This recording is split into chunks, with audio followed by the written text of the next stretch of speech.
Halo semua, ketemu lagi bersama aku di channel Qrora. Sebelum kita menuju video yang akan dibahas, kalian jangan lupa meningkatkan like dan juga subscribe channel ini, dan juga nyalain notifikasinya agar kalian menjadi salah satu orang yang melihat video terbaru lainnya. Patch baru di Dead by Daylight Mobile. Tenang, ini bukan patch baru atau informasi lanjutan tentang penutupan server Dead by Daylight Mobile versi NS. Kita nggak kesana. Itu tadi yang sebelumnya itu cuman prank aja. Tapi di patch baru ini tentu saja ada yang diperbarui, ada yang distabilkan, ada yang dioptimalkan untuk kita bermainnya itu tidak terganggu tentu saja. Tapi sebelum kita menuju patch terbaru, aku harap kalian cari tempat duduk yang nyaman, cuman kalau lagi lapar, and enjoy the show. Patch baru ini udah keluar hari Kamis kemarin tanggal 25 Mei sebesar 250 MB kalau digabungin antara Play Store dan juga di in-game-nya. Ini termasuk lumayan besar untuk sebuah perbaruan game. Lalu perbaruan yang besar ini dampaknya apa sih? Dan seberubah apa sih gamenya waktu kita sudah mengupdate di versi terbaru? Yuk aku bahas semua secara detail dan kita bedah satu-satu apa saja yang baru di perbaruan kali ini. Untuk yang pertama tentu saja kita kedatangan karakter baru, Survivor dan juga Killer. Untuk yang Survivor bernama Felix, sedangkan yang Killer bernama The Black.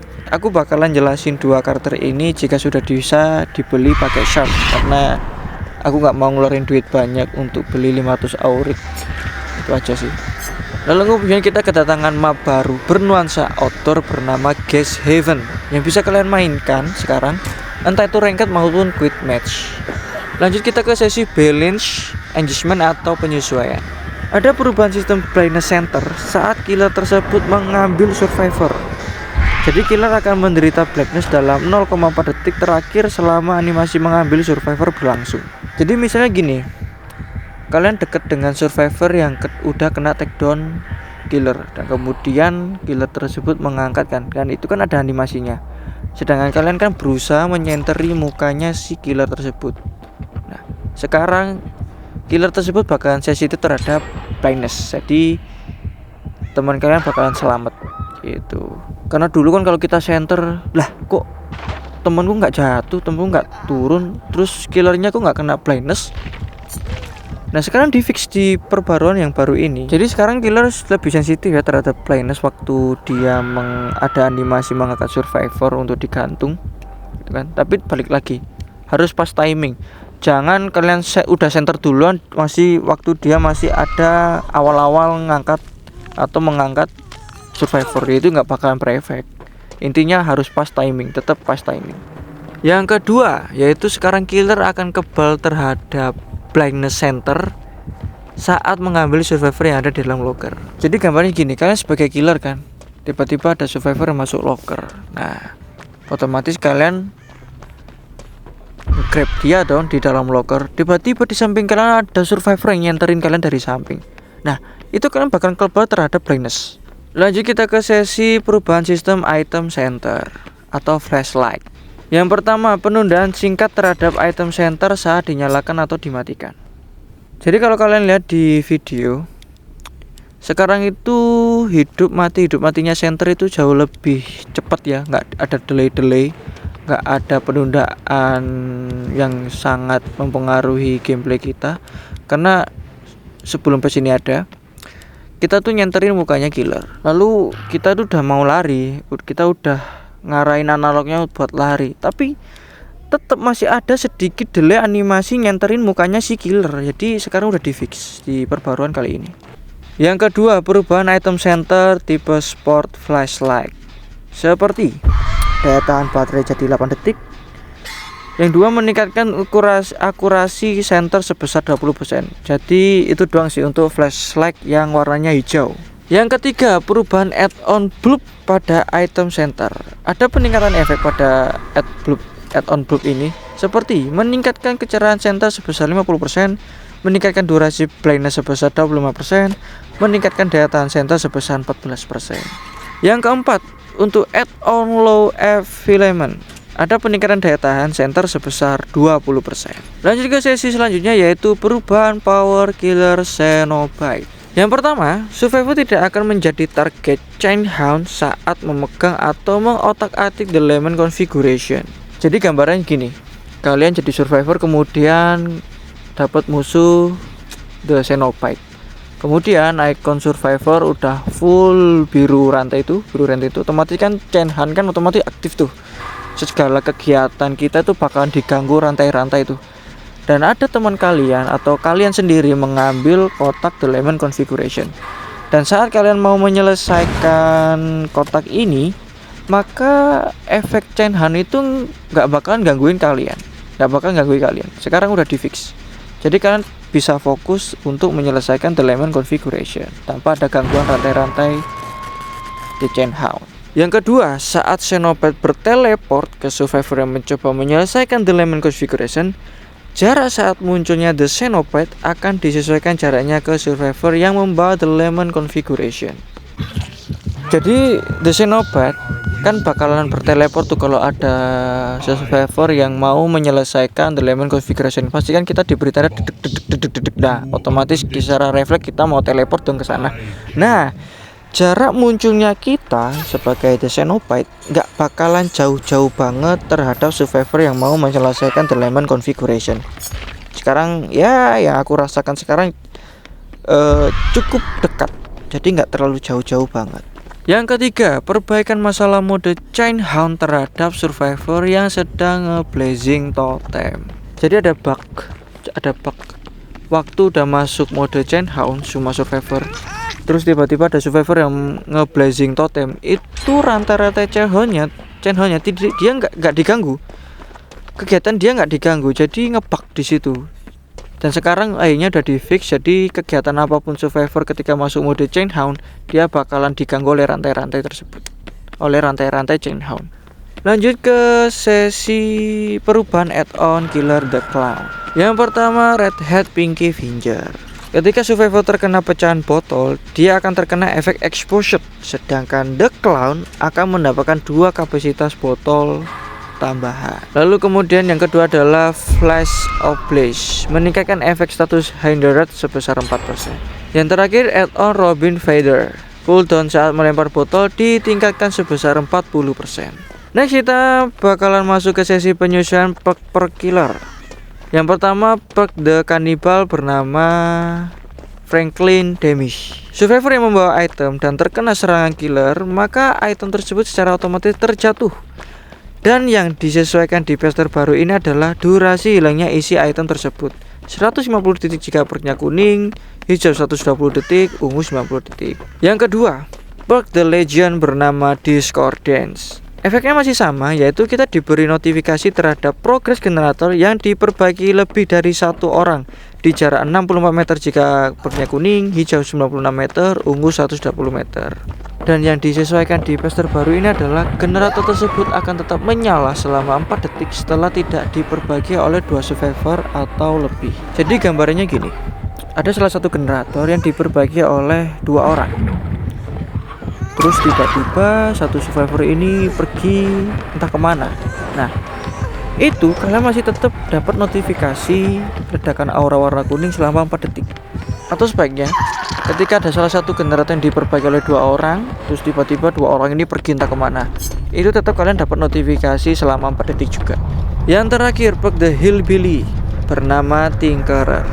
Efeknya tetap sama, yaitu ketika progres setiap generator mencapai 70%, kita bakal mendapatkan ledakan aura dari generator tersebut, dan juga kita mendapatkan efek UD table 12 detik jika perknya kuning, hijau 14 detik, ungu 16 detik. Dan yang disesuaikan di patch terbaru ini adalah pemicu perknya yang hanya bisa dipicu 1 kali kepada setiap generator.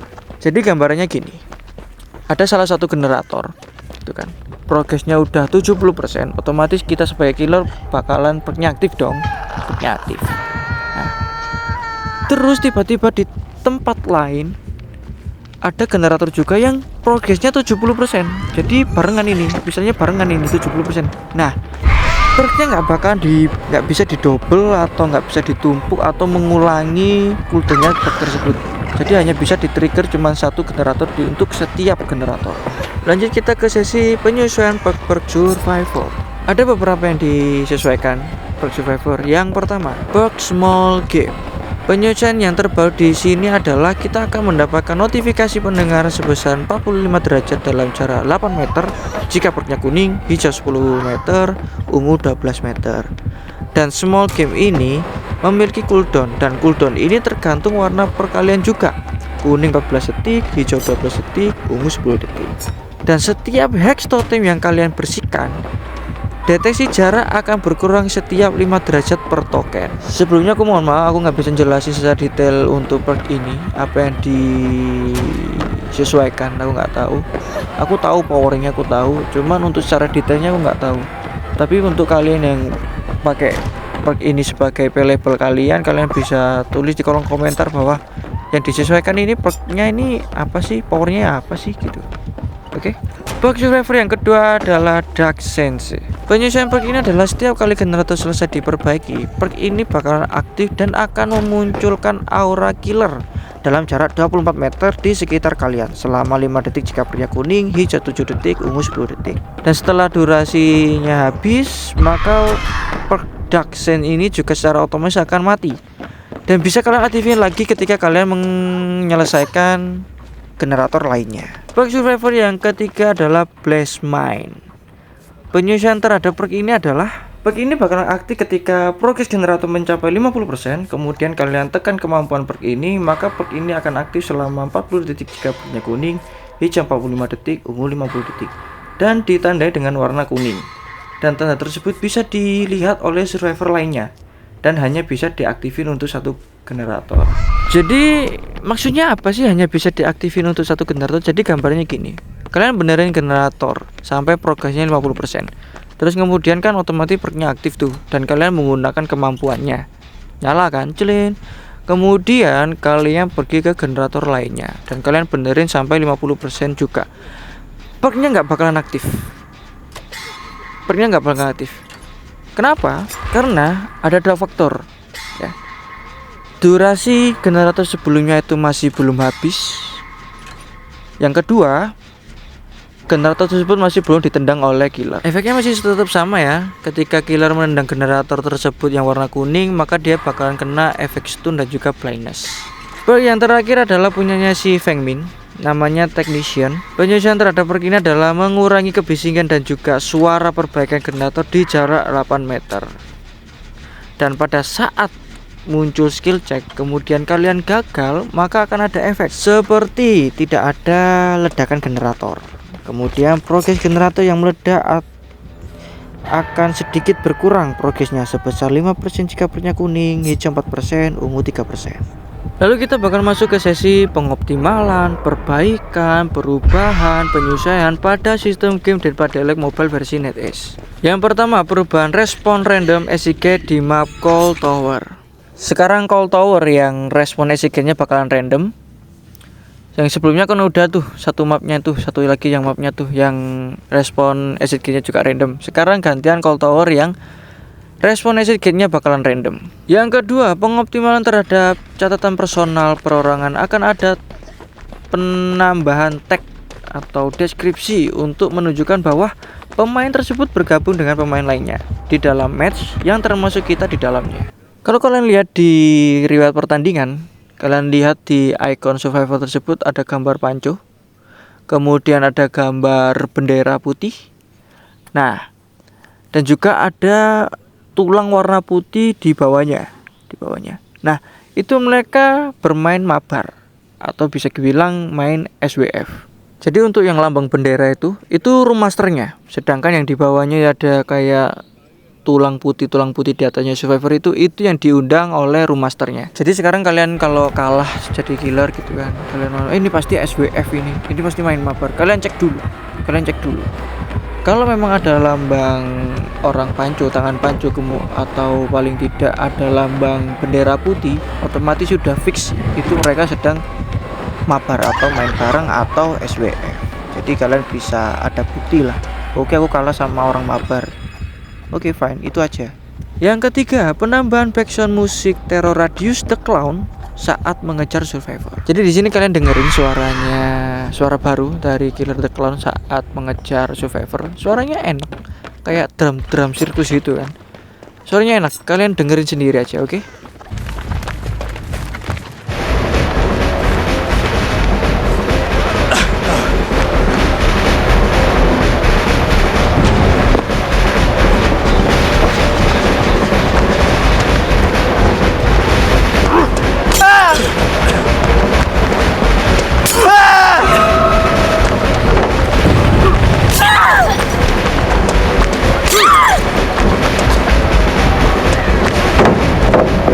Yang keempat, memperbaiki masalah notifikasi generator yang sudah selesai diperbaiki oleh survivor maupun notifikasi selesainya progres generator tersebut yang diterima oleh killer jika kita memakai killer tentunya. Jadi di patch sebelumnya kalau kita pakai killer gitu kan di satu match ada 5 generator. Kita enak jalan-jalan tiba-tiba ada suara bunyi ceteng, tapi nggak ada gambar atau logo generator tersebut selesai atau ledakan generator tersebut. Itu yang yang bikin ngeselin sebenarnya, walaupun sepele. Tapi di patch baru sekarang udah normal kembali. Kalau misalnya ada generator yang selesai, kita sebagai killer bakalan tahu oke, nyala dan ada lambang dan gambar generator tersebut yang udah selesai diperbaiki oleh survivor. Yang kelima, memperbaiki masa durasi cooldown terhadap gergaji mesin Killer the Hillbilly dan Killer the Cannibal saat menghancurkan wall. Sekarang jauh lebih cepat waktu kita menghancurkan wall atau pintu kayu yang bisa kita hancurkan itu. Aku pakai The Cannibal karena aku punya The Cannibal. Aku coba, ternyata cepet banget ya, cepet banget. Jadi sebelum patch ini ada, waktu kita menghancurkan wall ini tuh rasanya tuh animasinya kayak kita menghancurkan palet, sedikit kayak menghancurkan palet ya. Jadi ya nggak lama kayak ngancurin palet sih, cukup sedikit. Jadi kayaknya sekarang lebih cepat, lebih bagus lah intinya. Supaya ini cuman wall kayu doang, lama banget sih animasi ngancurinnya itu sih. Dan juga di video selanjutnya aku juga pakai Hillbilly untuk ngegergaji atau menghancurkan wall tersebut. Tetap sama, cepet banget, ini bagus banget. Yang keenam, memperbaiki masalah tampilan warna darah senjata di beberapa pakaian Killer the Artist. Untuk ini aku nggak bisa jelasin secara detail karena tentu saja aku masih belum beli Killer the Artistnya. Aku nggak tahu bug-bug apa yang ada. Mungkin ini bug di saat The Artist ini versi tag 5. Kemudian mungkin error nggak ada darahnya atau error di pakaiannya atau hal lainnya. Aku nggak tahu. Tapi yang jelas sekarang udah di fix buat kalian yang pakai Killer the Artist sampai versi tag 5. Yang terakhir adalah memperbaiki tampilan karakter utama di sejumlah perangkat iOS atau iPhone. Jadi mungkin tampilannya burik atau kayang atau visible atau error atau ngeglitch. Yang jelas itu semua sudah diperbaiki di patch baru ini. Tenang, ini masih belum berakhir kawan-kawan, masih panjang, masih ada beberapa perbaruan dan isu-isu masalah yang sudah di-fix di patch terbaru ini. Aku harap kalian udah isi ulang cemilan kalian karena perjalanan kita itu masih cukup panjang. Kalau sudah diisi ulang cemilan kalian, kita bakal masuk ke sesi selanjutnya, yaitu sesi optimalisasi pengalaman saat bermain Dead by Daylight Mobile versi netes. Optimalisasi yang pertama yaitu memperbaiki waktu mencari matchmaking yang abnormal atau enggak logik atau enggak normal di mode quick match. Ya, jadi ternyata itu bug kawan-kawan yang kena 8 menit, 5 menit, 10 menit, 20 menit bahkan. Itu ternyata bug. Dan di perbaruan yang baru ini sekarang kita bisa normal kembali. Aku udah nyoba pakai Xenopet waktu mencari match, ternyata bener di bawah 3 menit aku udah dapat match. Dan ya cukup lama, cuman ini lebih baik daripada harus menunggu 5 menit lebih.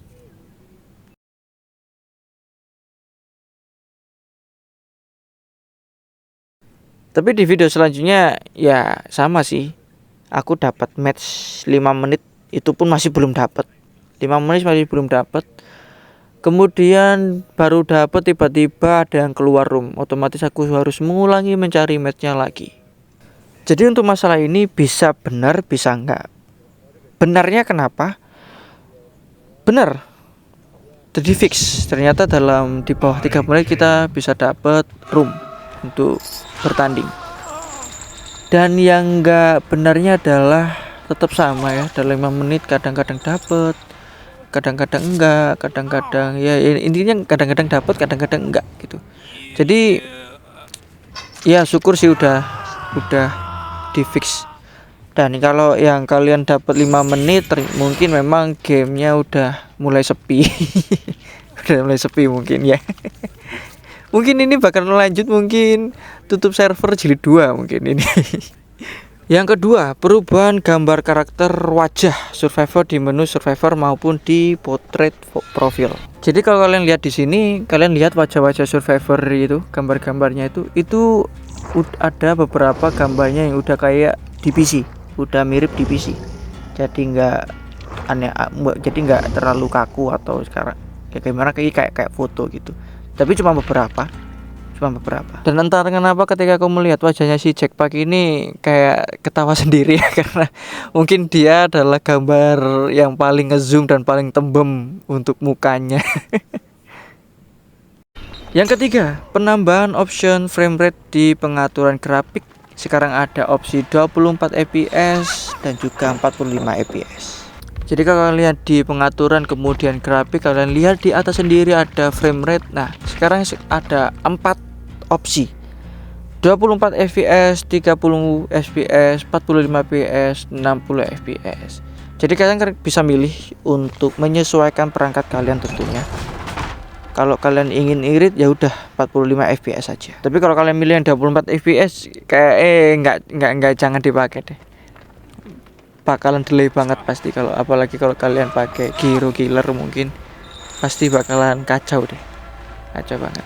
Tapi Bang, aku udah nyaman 60 fps aja. Sudah, kalian pakai aja 60 fps itu, 60 fps.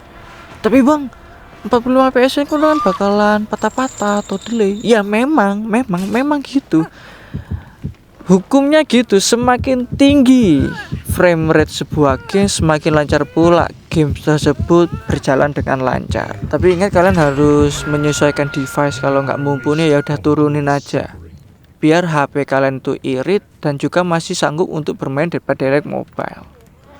Kalau nggak bisa, jalan satu-satunya itu kalian harus beli device baru yang mumpuni. Yang keempat, perubahan saat survivor memakai mode berjalan. Jadi di perbaruan kali ini, postur tubuh survivor waktu berjalan itu nggak bungkuk sekarang, sedikit tegak, agak tegak kayak di PC. Jadi lebih enak lah aja, itu aja sih. Jadi lebih enak, lebih ya intinya tegak lah. Ini lanjutan dari update yang dulu kan pernah tuh waktu kita lari jalannya agak bungkuk kan, akhirnya ditegakin gitu. Nah, lanjutan update-nya itu sekarang ini yang berjalan, jadi agak tegak juga. Yang kelima, penambahan fitur deskripsi map saat masuk mode custom room. Jadi waktu kalian masuk mode custom room, kalian lihat di sebelah kiri itu pencet mapnya. Nah, sebelah kiri kan ada deskripsi tuh. Nah, isi dari deskripsi itu adalah gambaran nuansa, atau intinya kalian dapat gambaran bahwa map ini map ini bla bla bla, ada story-nya juga, ada story kecilnya juga dari map tersebut, supaya kalian dapat gambaran terhadap map tersebut. Jadi ini bukan deskripsinya, bukan isinya di map ini ada 15 palet, di map ini ada tempat-tempat rahasia untuk bisa mengeluping killer sampai mampus. Itu nggak ada. Tujuan dimunculnya deskripsi ini adalah untuk membantu pemain-pemain baru atau pemain baru yang baru main Dead by Daylight Mobile. Yang keenam, penambahan fitur tag pada rekomendasi teman agar membantu kalian untuk memilih calon teman yang mau kalian ajak berteman. Jadi kalau kalian lihat di opsi add friends, kalian lihat di sebelah kanan itu, di bawah nama-nama mereka itu ada familiar rank, kemudian same tag. Lalu di bawahnya kalau kalian klik itu ada opsi 5 opsi, kalau nggak salah ada 5 opsi. Intinya membantu kalian bakalan direkomendasi oleh sistemnya. Jadi kalau kalian pencet I need friend atau I new player and I need new friends, nah nanti kalau pencet itu bakal muncul beberapa nama-nama. Jadi itu membantu kalian untuk mencari teman baru untuk mabar atau menyelesaikan misi secara bersama-sama. Yang ketujuh, penambahan fitur di obrolan. Fitur ini muncul di lobby utama, kemudian di lobby matchmaking, kemudian selesainya pertandingan. Jadi kalau kalian lihat di bawah itu ada per 50 lah. Itu adalah total maksimal kalian ngetik hurufnya. Jadi ada batasan sekarang, ada batasan total huruf yang ingin kalian kirim ke orang lain. Jadi kalau kalian ingin ngetik itu sekarang enak ya. Jadi nggak pendek-pendek, kalian bisa full kalimat untuk menghina, bukan menghina, sorry, bukan menghina, masuk memberi pendapat atau kritik, memberi support, memberi saran terhadap survivor atau killer atau pemain lain tentunya. Oke. Enggak, jangan ditiru, jangan menghina player di dalam game, jangan, dosa besar kalau dilakuin. Sesi yang terakhir yaitu isu apa saja yang sudah di-fix di patch terbaru ini. Untuk yang pertama, memperbaiki masalah tampilan animasi The Trickster saat mengangkat survivor dan dilihat oleh survivor lainnya. Jadi mohon maaf untuk yang ini aku nggak dapet titik atau penjelasan yang detail tentang bug dari Trickster. Mungkin waktu kita lihat Trickster mengangkat teman kita yang take down, tiba-tiba kayang atau terbang atau salto atau jungkir balik, lompat, aku nggak tahu. Tapi yang jelas sekarang udah di-fix. Yang kedua, memperbaiki masalah tampilan UI pada saat killer berdiri menggunakan platinum skin. Yang ketiga, memperbaiki masalah tiang yang tak terlihat di map Reset Editor di grafis low dan medium. Dan ya akhirnya udah di-fix. Dan ternyata tiang yang nggak kelihatan itu ternyata adalah sapi yang digantung. Sapi yang digantung. Jadi sebelum patch ini terjadi, sebelum perbaruan patch ini ada, kita kan waktu kita noleh, waktu dikejar killer gitu kan, pastilah tiba-tiba di depan kita ada sesuatu yang menabrak kita, yang tidak ada wujudnya.